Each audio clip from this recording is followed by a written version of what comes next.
To Hindi യൂണി. ഇന്ന് നമുക്ക് daily ലൈഫിൽ യൂസ് ചെയ്യാൻ പറ്റിയ കുറച്ച് സെന്റൻസ് പഠിക്കാം.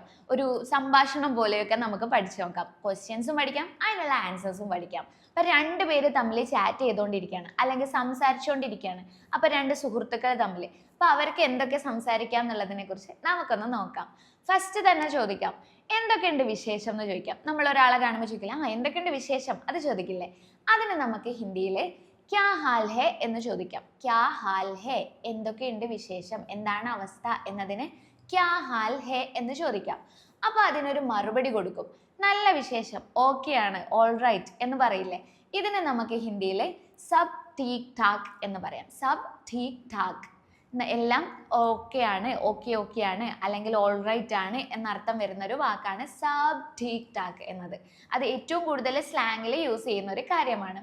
ഇനി അടുത്ത കാര്യം, നാളെ എന്താ പ്ലാന്, നാളെ വീക്കെൻഡ് ഒക്കെ അല്ലേ, നാളെ എന്താ പ്ലാൻ എന്ന് നമുക്ക് ചോദിക്കണം നമ്മുടെ സുഹൃത്തിനോട്. ഇതെങ്ങനെയായിരിക്കും ചെയ്യുക? കൽക്കാ പ്ലാൻ ക്യാ ഹേ, കൽക്കാ പ്ലാൻ ക്യാ ഹേ, നാളത്തെ പ്ലാൻ എന്താണ്, കൽക്കാ പ്ലാൻ ക്യാ ഹേ എന്ന് ചോദിക്കാം. സിമ്പിളായിട്ട് പ്ലാൻ എന്ന് യൂസ് ചെയ്താൽ മതി, വേറെ ഒന്നും യൂസ് ചെയ്യേണ്ട ആവശ്യമില്ല. സാധാരണ ഇപ്പോൾ ഹിന്ദിയിൽ ഇംഗ്ലീഷ് വേർഡ്സും യൂസ് ചെയ്യാറുണ്ട്. സോ നിങ്ങൾക്ക് കൽക്കാ പ്ലാൻ ക്യാ ഹേ എന്ന് ചോദിക്കാം. അപ്പൊ നമുക്കൊരു മറുപടി കൊടുക്കണം, നാളെ പുറത്തു പോകണം, കാരണം നാളെ വീക്കെൻഡ് ആണല്ലോ, അപ്പൊ നാളെ പുറത്തു പോകണം. ഇതെങ്ങനെ നമ്മൾ ഹിന്ദിയിൽ പറയാ? കൽ ബാഹർ ജാനാ ഹേ, നാളെ പുറത്തു പോവണം, കൽ ബാഹർ ജാനാ ഹേ. അപ്പൊ നമുക്ക് നാളെ ഒരു മൂവി കാണണം, ഒരു സിനിമയ്ക്ക് പോവാണ് നമ്മൾ. അതാണ് നമ്മൾ നമ്മളുടെ ഫ്രണ്ടിനോട് പറയുന്നത്, നാളെ ഞാൻ പുറത്തു പോകും, ഒരു സിനിമയ്ക്ക് പോകണം. ഇതെങ്ങനെ നമ്മൾ ഹിന്ദിയിൽ പറയാ?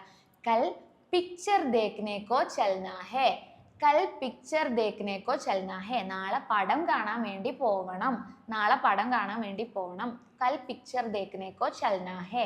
അപ്പൊ ഇനി പറയാണ്, എനിക്ക് വിശക്കുന്നു. നമ്മളിങ്ങനെ സംസാരിച്ചുകൊണ്ടിരിക്കുമ്പോൾ നമ്മൾ ആളോട് പറയാം, എനിക്ക് വിശക്കുന്നുണ്ട്, എനിക്ക് വിശക്കുന്നു. ഇതെങ്ങനെ നമ്മൾ ഹിന്ദിയിൽ പറയാ? മുझे ഭൂക്ക് ലഗി ഹേ, മുझे ഭൂക്ക് ലഗി ഹേ. ഇനി അതല്ലെങ്കിൽ നമുക്ക് മുझे ഭൂക്ക് ലഗ് രഹാ ഹേ എന്നും പറയാം. ഭൂക്ക് ലഗ് രഹാ ഹേ, അതല്ലെങ്കിൽ സിമ്പിൾ ആയിട്ട് ഭൂക്ക് ലഗി ഹേ എന്നും പറയാം. അപ്പൊ ഇത് കേൾക്കുമ്പോൾ എനിക്ക് വിശക്കുന്നു എന്ന് പറയുമ്പോൾ നമ്മുടെ സുഹൃത്ത് ചോദിക്കുകയാണ്, നീ ഇതുവരെ ഭക്ഷണം കഴിച്ചിട്ടില്ലേ? ഇതെങ്ങനെയാ ഹിന്ദിയിൽ ചോദിക്കാം? അഭി തക് ഖായാ നഹി, അഭി തക് ഖായാ നഹി ക്യാ, അങ്ങനെ ചോദിക്കാം. അഭി തക് ഖായാ നഹി ഹേ ക്യാ, അല്ലെങ്കിൽ അഭി തക് ഖായാ നഹി എന്നും ചോദിക്കാം. എഴുതുന്ന സമയത്ത് ക്യാ ചേർക്കുന്നതായിരിക്കും കൂടുതൽ ഉചിതം. സംസാരിക്കുന്ന സമയത്ത് നമുക്കത് നമ്മൾ ആ ടോണിൽ സംസാരിക്കല്ലോ, ഇതുവരെ കഴിച്ചിട്ടില്ലേ, അഭി തക് ഖായാ നഹി എന്ന് ചോദിക്കാം. ഓക്കെ, അപ്പൊ നിങ്ങൾക്ക് ക്യാ എന്നത് ചേർക്കാം, ചേർക്കാതിരിക്കാം, അത് രണ്ടും ഒരേപോലെയാണ് അർത്ഥം വരുന്നത്.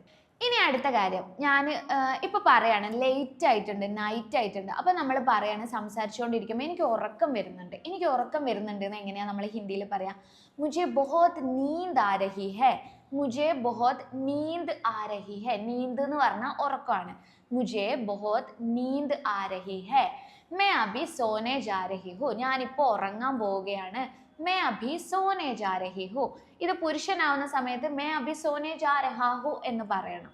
मैं अभी सोने जा रहा हूँ. സ്ത്രീ ആവുന്ന സമയത്ത് मैं अभी सोने जा रही हूँ. അപ്പോൾ ഇന്നത്തെ ഡെയിലി ലൈഫ് കോൺവെർസേഷൻ ക്ലാസ്സസ് നിങ്ങൾക്ക് ഇഷ്ടമായെന്ന് വിശ്വസിക്കുന്നു. മിൽത്തെ ഹെ അഗ്ലേ വീഡിയോ में, तब तक के लिए बाय बाय.